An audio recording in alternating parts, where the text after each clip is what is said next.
আসসালামু আলাইকুম। আশা করি আপনারা সবাই ভালো আছে। আমি আজকে কিছু শুকনো পিঠা এই কড়াইয়ের মধ্যে তেলের মধ্যে ভাজবো।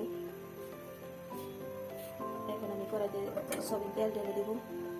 সয়াবিন তেল দিয়েছি, আর কিছুটা লাগবে।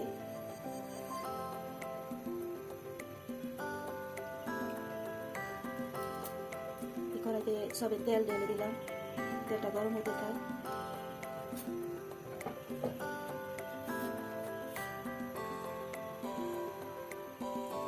এই শুকনো পিঠাগুলো আমি গরম এই তেলের মধ্যে ভেজে নিব। শিরিষ পিঠা আর এই যে ঝুরি, এগুলো গ্রাম অঞ্চলে বানিয়ে থাকে।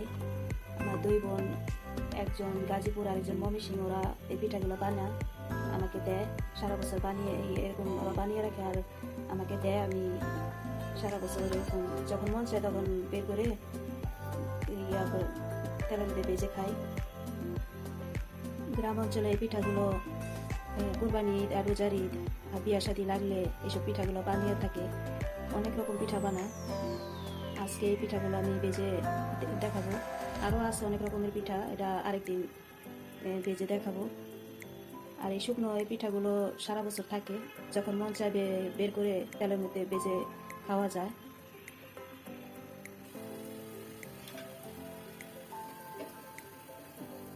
আমি এক এক করে পিঠাগুলো সব ভেজে নিব। এই শুকনো পিঠাগুলো কোনো মেহমান আসলে যখন তখন এরকম তেলের মধ্যে ভেজে দেওয়া যায়, আর নিজেরা যখন মন চায় তখন বের করে খাওয়া যায়।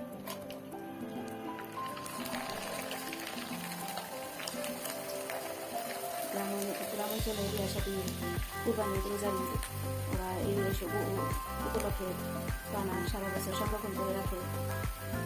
যখন মন চায় তখন ভেজে খায়, মেহমান আসলে ভেজে দেয়।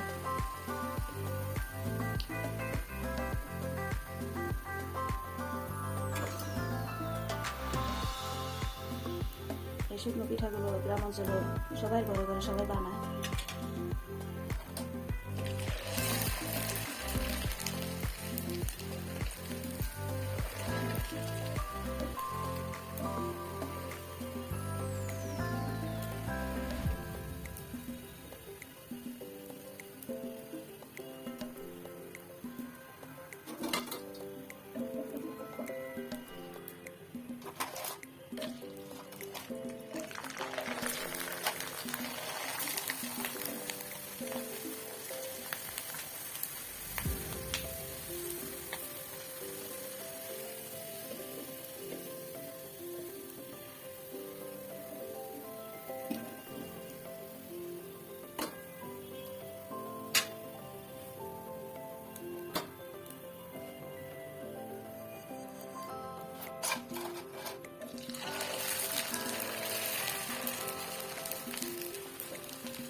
এক এক করে সব পিঠাগুলো ভেজে নেব।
এই পিঠাগুলো ভাজা হয়ে গিয়েছে, আর কয়েকটা আছে, এগুলো ভেজে নিব। আর এই পিঠাগুলো গ্রামে অঞ্চলে খুব বানায়, আমার দুই বোনেরা অনেক বানায়, এগুলো বানিয়ে আমাকে দেয়, সারা বছর সংগ্রহ করে খাই, মেহমান আসলে ভেজে দিই। আর আমাদের যখন মন চায় তখন ভেজে নিই। পিঠাগুলো কেমন হয়েছে কমেন্ট করে জানাবেন। আর সবাই ভালো থাকবেন, সুস্থ থাকবেন, আমাদের জন্য দোয়া করবেন।